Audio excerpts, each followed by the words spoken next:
कृष्णा। राधे राधे। सभी भक्तों को सादर प्रणाम। सभी भक्तों को राधा अष्टमी पर्व की हार्दिक शुभकामनाएं। भक्तों, आज की इस वीडियो में हम जानेंगे राधा अष्टमी कब है, अष्टमी तिथि कब से कब, राधा अष्टमी की पूजा विधि, पूजा का शुभ मुहूर्त, राधा अष्टमी में क्या करें क्या न करें, संपूर्ण जानकारी आज इस वीडियो में हम जानेंगे। तो आप सभी वक्त बने रहिए वीडियो में शुरू से लेकर अंत तक। तो चलिए भक्तों, वीडियो शुरू करते हैं।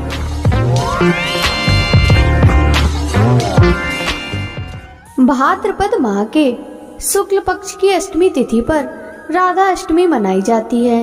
ये पर्व जन्माष्टमी के 15 दिन बाद आता है। कहते हैं राधा अष्टमी की पूजा किए बिना जन्माष्टमी पर कृष्ण की पूजा व्रत का फल नहीं मिलता।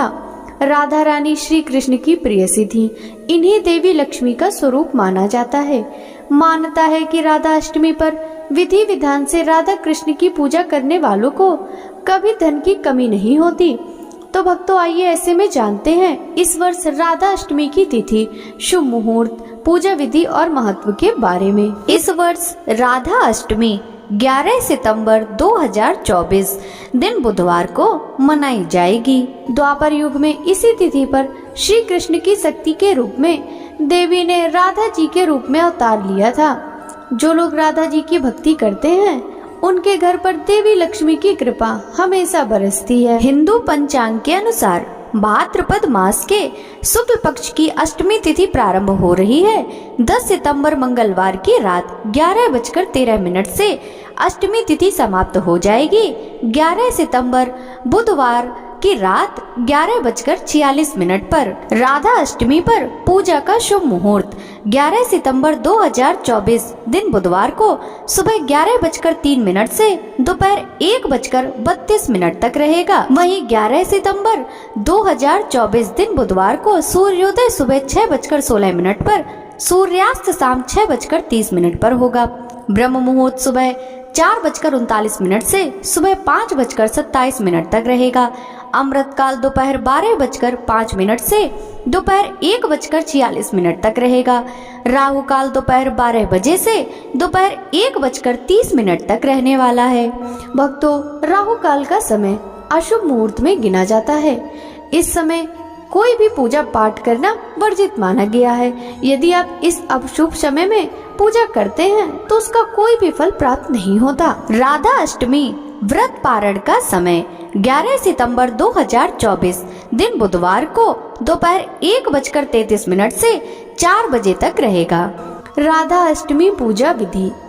भाद्रपद मास की अष्टमी तिथि को ब्रह्म मुहूर्त में स्नान आदि से निवृत्त होकर साफ कपड़े पहने और व्रत का संकल्प लें। इसके बाद राधा रानी की पूजा की तैयारी करें। इसके बाद मंडल बनाकर कलश स्थापित करें और तांबे के पात्र में राधा रानी की प्रतिमा स्थापित करें।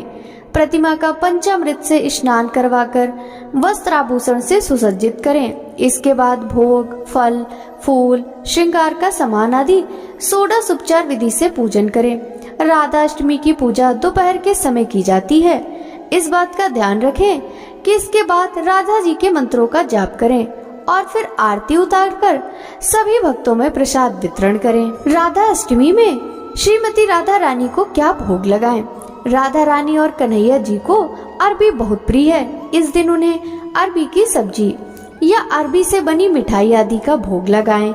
वहीं 56 प्रकार के व्यंजनों के साथ या फिर अपनी क्षमता के अनुसार भगवान को भोग अर्पित करें। राधा रानी और कन्हैया जी के लिए पान का भोग जरूर लगाएं। भक्तों, अब हम जानेंगे राधा अष्टमी पर क्या करें और क्या ना करें। राधा अष्टमी के अवसर पर दिन में श्री राधा रानी और कन्हैया जी की कथाएं सुने और रात को इनके नामों का अपने घर में जागरण कीर्तन आदि करें। राधा अष्टमी के दिन दंपति को व्रत अवश्य रखना चाहिए। अगर किसी कारणवश व्रत नहीं रख पाते तो पूरे मन से उनका पूजन करें। इस दिन राधा रानी के लिए तुलसी का पत्ता अवश्य अर्पित करें। इस दिन प्रसाद में अरबी की सब्जी बनाना ना भूलें। राधा और कृष्ण एक ही स्वरूप के दो नाम हैं, इसलिए इनका पूजन अलग अलग ना करें, बल्कि एक साथ ही दोनों का पूजन करें। इस दिन भूल से भी राधा रानी और कन्हैया का अपमान ना करें। राधा अष्टमी महत्व। राधा अष्टमी व्रत का भी वैसा ही फल मिलता है जैसा श्री कृष्ण जन्माष्टमी के व्रत से मिलता है। भाद्रपद के शुक्ल पक्ष की अष्टमी तिथि की दोपहर में वृषभानु की पत्नी कीर्ति ने राधा जी को जन्म दिया था।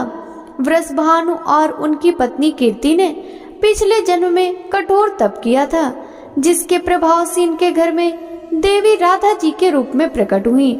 जिस घर में राधा रानी की पूजा होती है वहाँ परिवार के लोगों की आयु, सुख संपत्ति, धन समृद्धि और सौभाग्य में वृद्धि होती है। राधा अष्टमी के दिन शास्त्रों के अनुसार राधा अष्टमी की पूजा राधा रानी के अष्टाक्षरी मंत्र के साथ शुरू करनी चाहिए। इस मंत्र का जाप करने के बाद खीर से हवन करना चाहिए। ऐसा करने से सभी मनोकामनाएं पूर्ण होती हैं और विशेष फल की प्राप्ति होती है। मंत्र है ओम श्री राधिकाय नमः, ओम ह्रीं श्री राधिकाय नमः। साथ ही राधा गायत्री मंत्र का भी जाप करना चाहिए। ओम वृषभानुज्य विद्महे कृष्ण प्रियाय धीमहि तन्नो राधा प्रचोदयात्। भक्तों, अब हम राधा जी के जन्म की कथा का रसपान करेंगे। पुराणों के अनुसार आज से 5200 साल पहले वृषभानु और कीर्ति के यहाँ राधा रानी का जन्म हुआ था। वह मथुरा जिले के गोकुल महावन कस्बे के पास रावल गांव में रहा करते थे। पुराणों में यह बात भी कही गई है कि राधा ने अपनी माँ कीर्ति के गर्भ से जन्म नहीं लिया था। राधा जी की माता ने अपने गर्भ में वायु को धारण किया था।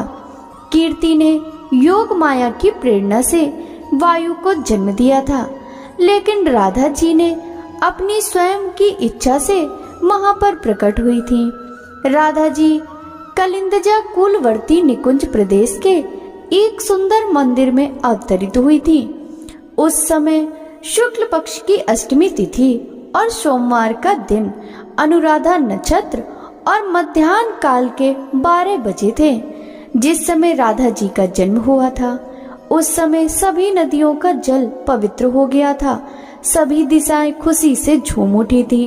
वृषभानु और कीर्ति ने अपनी पुत्री के जन्म पर लगभग 2 लाख गाय का दान ब्राह्मणों को किया था। राधा जी के जन्म के बारे में एक और मत विद्वानों के द्वारा कहा जाता है, जिसके अनुसार वृषभानु जब एक सरोवर के पास से गुजरे थे, उस समय एक सुंदर सी कन्या कमल के फूल पर तैर रही थी, जिसे वृषभानु अपने घर ले आए और उसका पुत्री के रूप में पालन पोषण किया।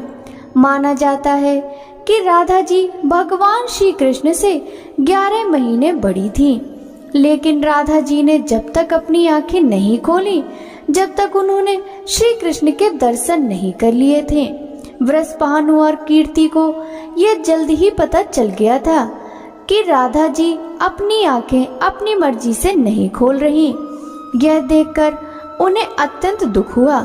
इसके बाद जब एक दिन यशोदा जी श्री कृष्ण के साथ गोकुल से वृषभान और कीर्ति के घर आती हैं, तब दोनों ने यशोदा जी का बहुत ही आदर सत्कार किया। यशोदा जी अपने लाल को लेकर राधा जी के पास जाती हैं। श्री कृष्ण के सामने आते ही राधा जी पहली बार अपनी आंखें खोलती हैं। राधा रानी भगवान श्री कृष्ण को बिना पलक झपकाए देखती जाती हैं।